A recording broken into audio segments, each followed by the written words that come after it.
My wife have been together for 11 years and married for 8. We have a set of 4-year-old twins, M/F. Our relationship the last 3 years has been spectacular. We spend at least one night a week together on a date, sex is regular, we discuss everything, have long intimate conversations, and financially we are hitting full stride, both of us have growing careers. It wasn't always this good, but never has been bad either. We have grown up together. We had a lot of the typical couple issues early on and throughout our 20s. But each challenge just seemed to bring us closer in the end.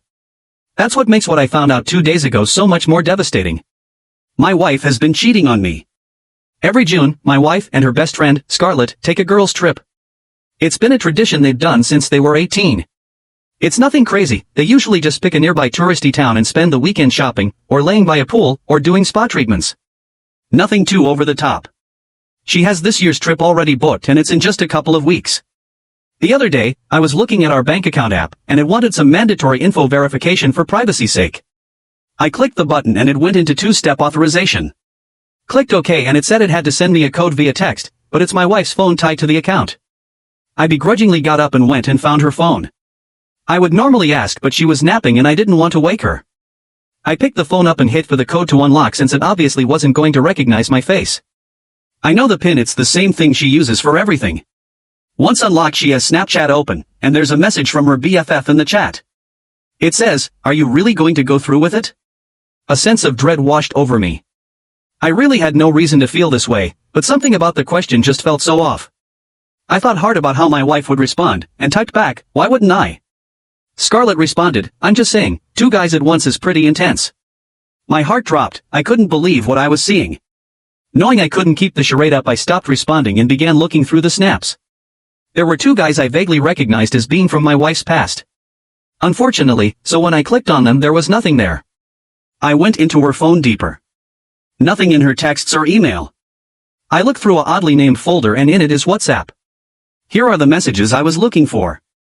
Her messaging with her old HS boyfriend, making plans for their upcoming girls' trip.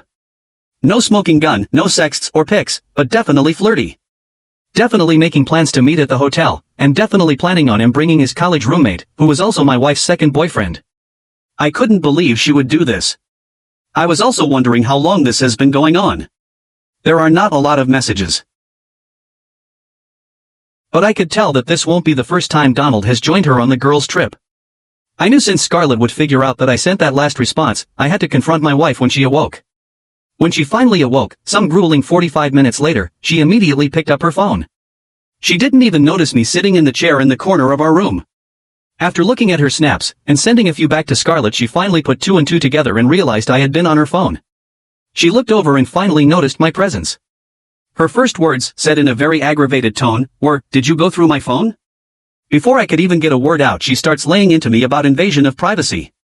I became immediately engaged. How dare she blame me for anything? I tell her I know she is cheating, that she's talking to Donald and John, and that her and Scarlett's trip is just a cover. At first she tries to deny everything. Tries to gaslight me. Telling me I'm reading too much into the messages, that she is just catching up with old friends and knew I would act like this, that's why she didn't tell me they were going to get lunch. It was all bullshit. I got so mad this whole thing devolved into just screaming and yelling. I told her I wanted a divorce, and she said, "Really, you're going to throw away over 10 years over a couple of nothing texts?" Implying I was the one throwing things away, made me see the darkest red, and I said what I knew would get under her skin far more than anything else, "I'm not the one throwing it away, you stupid cunt." Now I knew this would drive her crazy. She hates that word.